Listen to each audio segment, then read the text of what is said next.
Good morning, students. Myself, Dr. Rajni Parmar, Assistant Professor, Government Law College, Bundi. Today, here in this video with some new legal terms. So, we'll start with the first, that is breach of trust. Breach of trust is an offense under IPC also, as well as your tort also. इसका क्या मतलब होता है? To deceive the faith of someone who trust you. किसी के विश्वास को तोड़ना, न्यास भंग, वैसे इसको हिंदी में बोलते हैं न्यास भंग.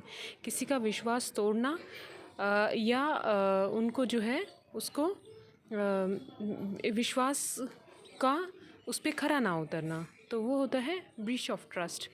सो ये जनरली होता है कि आप किसी पे मतलब विश्वास करते हैं या न्यास के अंतर्गत कोई भी संपत्ति किसी को देते हैं या उसको सुपुर्द करते हैं और वो उसके आपके कंडीशंस के अनुसार, आपके विश्वास के अनुसार उसको फॉलो नहीं करता है, तो उसको जो ब्रीच ऑफ ट्रस्ट बोलते हैं कि उसने आपके न्यास का भंग किया है, आपके विश्वास को तोड़ा है.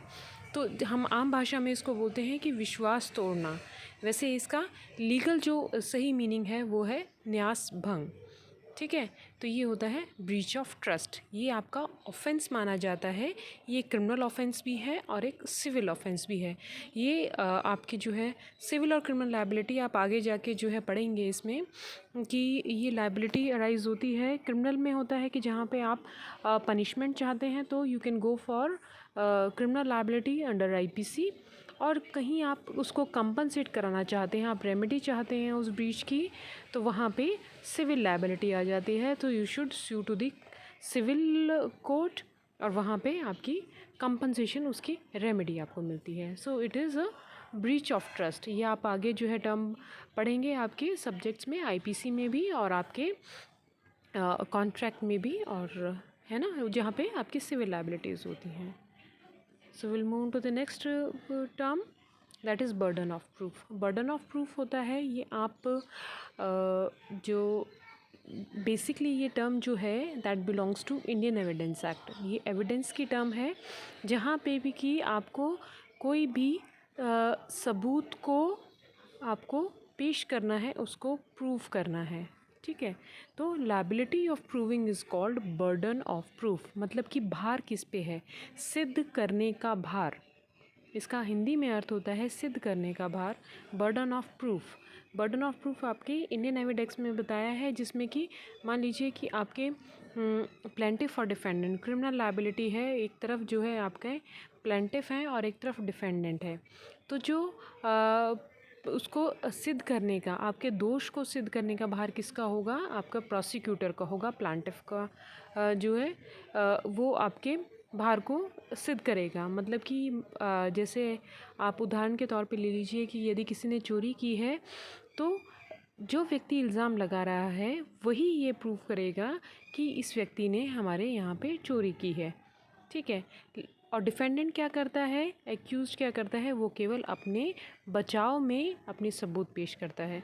तो हम एक जनरल रूल जो है आपके क्रिमिनल लॉ का वो ये होता है कि burden of proof always lies on prosecution. केवल प्रोसिक्यूशन पे होता है. लेकिन इसका एक एक्सेप्शन भी है आपका जो कि आपके IPC में ही है, चैप्टर 4 में, जनरल डिफेंसेस. तो जहाँ पे डिफेंसेस आते हैं, जनरल डिफेंसेस, उसमें बर्डन ऑफ प्रूफ जो होता है वो डिफेंडेंट के एक्यूज़ के ऊपर होता है. उसके अलावा सारी प्रोसीडिंग जो होती हैं उनमें सिद्ध करने का भार, मतलब burden of proof always lies on the prosecution या प्लेंटिफ. तो that is called the liability of proving, कि किसका भार है उस सबूत को साबित करने का. तो that is burden of proof. Then bodily infirmity. Bodily infirmity भी आपकी जो है ये क्रिमिनल टर्म है, जिसमें आते हैं बॉडीली इन्फर्मिटी मीन्स कि शारीरिक तौर पे वो व्यक्ति अपने कार्य करने में सक्षम नहीं है. That is bodily infirmity. Incapacity of functioning the body part. ये किसी पर्टिकुलर एक पार्ट, जैसे कि ये आपका आता है जहाँ पे आपकी हर्ट होता है, ग्रीवियस हर्ट होता है. IPC में आप जो है बॉडी के अगेंस्ट ऑफेंसेस पढ़ते हैं, तो उसमें है कि यदि किसी को किसी भी शरीर के हिस्से में अगर कोई चोट पहुंचाता है और वो इन्फर्म हो जाता है, वो काम करने के काबिल नहीं रहता वो बॉडी का पार्ट। जैसे कि मान लीजिए एक सिंपल छोटा सा एग्जांपल है कि कोई जो है किसी ने उसका हाथ घुमा दिया, मोड़ दिया, उससे क्या है उसकी उंगलियों में स्वेलिंग आ गई, सूजन आ गई, जिससे कि उसकी उंगलियां काम करना बंद कर देती हैं।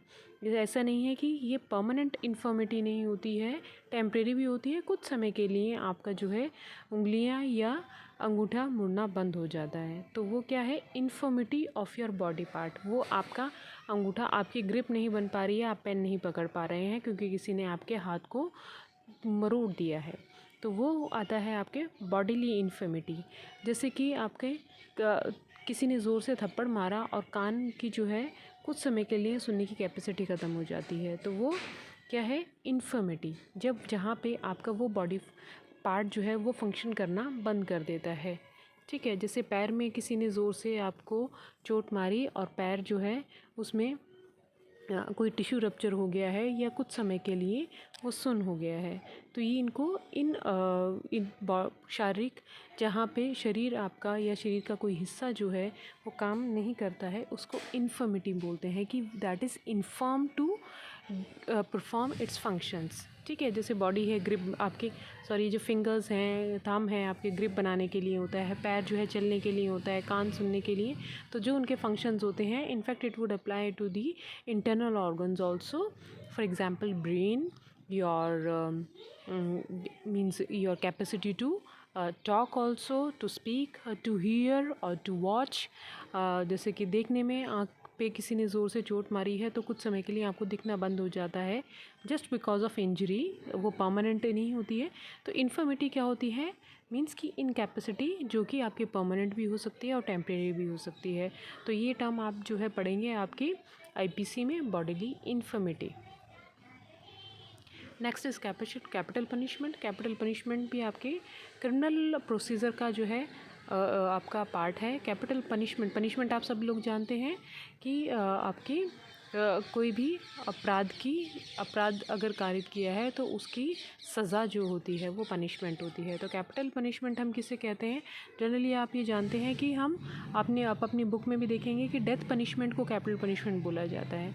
बट क्योंकि हमारे यहाँ पे डेथ पेनल्टी जो है वो हाईएस्ट पनिशमेंट है, इसीलिए हम उसको कैपिटल पनिशमेंट को हम अगर समझते हैं तो आम तौर पे हम समझते हैं कि उसको जो है मृत्युदंड दिया गया है। ठीक है, डेथ पनिशमेंट। लेकिन कैपिटल पनिशमेंट का इन जनरल आप देखते हैं तो उसका मतलब होता है कि highest punishment of the nation, उस स्टेट की, उस नेशन की। स्टेट को यहाँ डिनोट कर रहे हैं आपके देश से, राज्य से नहीं। तो किसी भी नेशन की जो हाईएस्ट पनिशमेंट होती है उसको हम कैपिटल पनिशमेंट बोलते हैं। अब हमारे देश में जो हाईएस्ट पनिशमेंट है वो डेथ पनिशमेंट है, डेथ पेनल्टी है। कुछ देशों में जहाँ पे कि डेथ पेनल्टी नहीं होती है तो वहाँ पे आजीवन कारावास को भी कैपिटल पनिशमेंट बोला जाता है। कैपिटल का मतलब होता है यहाँ पे हाईएस्ट। ठीक है, तो that is called the capital punishment. Cause of action. Cause of action जो है टर्म आप यूज़ करते हैं, सिविल प्रोसीजर में भी करते हैं, where the cause of action arises. Criminal में भी करते हैं, where the cause of action arises. What does it mean? Cause of action, a fact which give rise to the right of action. वो जगह, वो तथ्य जो कि आपको अधिकार देता है कि आप उस तथ्य के आधार पर आप जाके कोर्ट में अपने अधिकारों की मांग कर सकें, उसको कहते हैं कॉज ऑफ एक्शन। जैसे कि आपके सिविल में पहले एग्जांपल लेते हैं हम, जिसमें कि कॉन्ट्रैक्ट की बात करते हैं कि मान लीजिए आपका कोई एग्रीमेंट हुआ, कॉन्ट्रैक्ट हुआ और वो आपका दिल्ली में आपका हुआ और और उसका जो परफॉर्मेंस है वो आपका जयपुर में होना था। लेकिन क्योंकि आपका वो परफॉर्मेंस जो है कॉन्ट्रैक्ट का वो नहीं हो पाया, तो क्या है, आपका कॉज ऑफ एक्शन, जो place of cause of action रहेगा, मतलब कि आपका एग्रीमेंट किस बेसिस पे हुआ था कि उसका एग्जीक्यूशन आपका जयपुर में होना है। So that is a place where the cause of action arises, कि आपका यहाँ से आपके जो है वो वाद शुरू होता है। एग्रीमेंट होने तक वाद शुरू नहीं हुआ था, जहाँ पे उसका परफॉर्मेंस नहीं हुआ है वहाँ पे वाद आपका शुरू होता है। ये मतलब कि आपके वाद दायर करने का अधिकार कहाँ से शुरू हुआ? जयपुर से शुरू हुआ। तो कॉज ऑफ एक्शन कहाँ होगा? आपका जयपुर में होगा। सो वेयर द फैक्ट वो कहाँ पे कमिट हुआ आपका, जिस जगह पे हुआ, जो हुआ, that is cause of action. And what is in fact, non performance of the contract. ठीक है, अब ऐसे ही क्रिमिनल का एग्जांपल लेते हैं। क्रिमिनल में है, मान लीजिए कि कोई चोरी होती है, you are travelling in a train, और वो जो है दिल्ली से जयपुर जा रही है ट्रेन, और उसमें कॉज ऑफ एक्शन जो अराइज हुआ वो ऑन द वे आपका कहीं पे मान लीजिए कि अलवर में होता है जयपुर पहुंचने से पहले, तो that is a place of cause of action. मतलब कि चोरी कहाँ पे हुई आपकी, उस जगह पे हुई, क्योंकि उस अलवर का रेलवे स्टेशन जैसे ही आया उससे पहले आपने देखा कि भी आपका सामान चोरी हो चुका था। ठीक है, तो आप कंप्लेंट कहाँ पे कराएंगे, आपकी कॉज ऑफ एक्शन, मतलब कि चोरी कहाँ हुई आपकी, जयपुर में नहीं हुई, दिल्ली में नहीं हुई, रास्ते में हुई, और रास्ता कहाँ था, आपने कहाँ देखा या कहाँ आपको महसूस हुआ, या ये व्यक्ति जो आपके साथ बैठा हुआ था वो कहाँ पे उतरा, अलवर में। तो कॉज ऑफ एक्शन अराइजेज इन दी अलवर। तो इस तरीके से जो भी तथ्य आपको आपके आपके अधिकारों की मांग करने के लिए जो आधार बनता है, ठीक है, कॉज रीज़न बनता है ऑफ एक्शन। एक्शन जैसे हमने एक्शनेबल पढ़ाया था, आपका अधिकार होना, ठीक है ना, आपको किसी भी अपने अधिकार की मांग करना कोर्ट में, वो एक्शनेबल होता है। तो यहाँ पे कॉज ऑफ एक्शन, उसका कारण, एक्शन का कारण is called cause of action. Then caution. Caution क्या होता है, कॉशन आप देखते हैं कि आप जगह जगह आपके ऑन रोड भी देखिए कॉशन के बोर्ड्स लगे होते हैं, बिल्डिंग में कॉशन के बोर्ड्स लगे होते हैं, इलेक्ट्रिसिटी बोर्ड पे कॉशन के बोर्ड्स होते हैं। What does it mean caution? Caution is a sort of warning against evil of any kind, means you should be aware of touching those things or going over there, that is caution। कि आपको सावधान रहना है। Caution का मतलब होता है सावधान, ठीक है, आपको सावधान किया जाना। तो वहाँ पे कॉशन होता है the person should be cautious, है ना। जो कॉशियस वर्ड है वो आपके कॉशन से ही ड्राइव होता है। तो इसको हम बोलते हैं CAUTION, कॉशन। कॉशन शब्द होता है जहाँ पे कि वार्निंग से रिलेटेड है ये, कि पहले से ही आपको सावधान किया जाए कि आपको कोई कार्य करना है या आगे बढ़ना है, नहीं बढ़ना है, उसके regarding. Then next word is collision, act of colliding two objects. Collision accident होता है, एक्सीडेंट में आप वर्ड यूज़ करते हैं कोलाइड्स, ठीक है, टू व्हीकल्स कोलाइड्स। तो कोलाइड्स का मतलब होता है मीन्स टकराव, टकराना, collision. So act of colliding of two objects is called collision. तो ये जो है आपका शब्द कि जनरली हम एक्सीडेंटल केसेस में द कोलिजन और कोलाइड, आपकी टॉर्ट में भी आता है two vehicles collide where you are telling about the liability regarding the negligence. तो नेग्लिजेंस के जो केसेस होते हैं, एक्सीडेंटल केसेस होते हैं, तो नेग्लिजेंस आप टॉर्ट में भी पढ़ते हैं, आपके क्रिमिनल लॉ में भी, IPC में भी पढ़ते हैं। तो कोलिजन जो शब्द है वो आपका जनरली यहीं पे रेफ़र किया जाता है जहाँ पे कि दो ऑब्जेक्ट्स टकराए हैं और उसके कारण कोई भी किसी को हानि हुई है, क्षति हुई है। तो कोलिजन वर्ड मीन्स टकराना।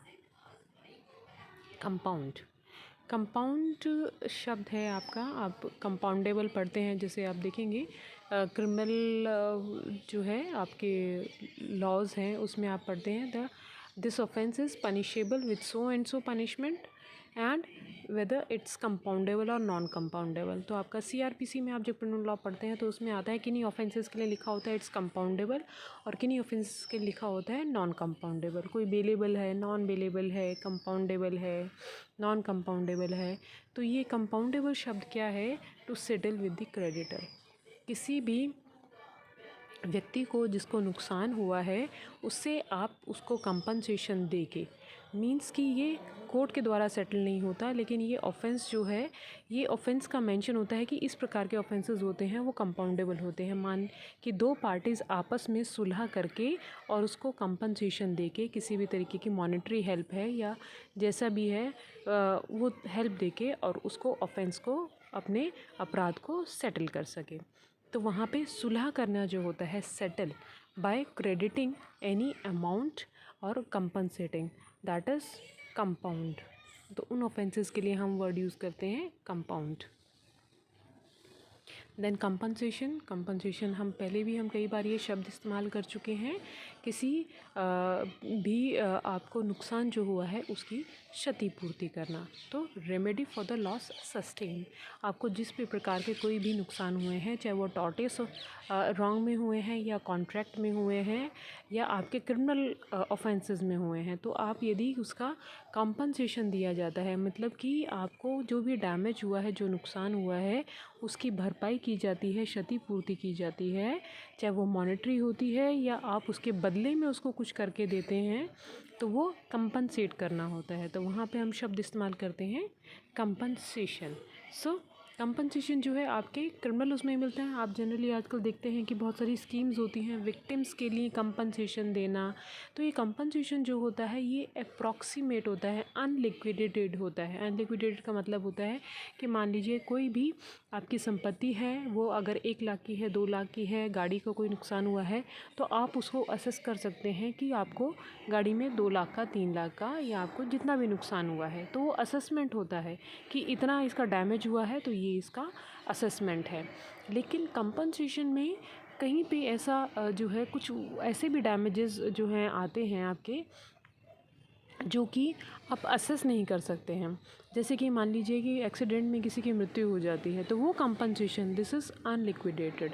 किसी को मानहानि का दावा होता है, तो दिस इज़ अनलिक्विडेटेड। आप कैसे जान सकते हैं कि इसकी इज़्ज़त जो है 1 लाख का स्टेटस है इसका या 1 करोड़ का स्टेटस है, तो ये क्या है, अनलिक्विडेटेड डैमेजेस होते हैं। तो इनको जो है हम कंपनसेशन बोलते हैं। Compensation could be just presumed, और वो जो है टेंटेटिवली आप अप्रॉक्स उसका अमाउंट पे करते हैं, तो वो जो है कंपनसेशन कहलाता है। एग्जैक्टली वो डैमेज नहीं होता है, damage plus any other losses you had beard, तो उसको हम एक कंपाइल टर्म बोलते हैं कंपनसेशन।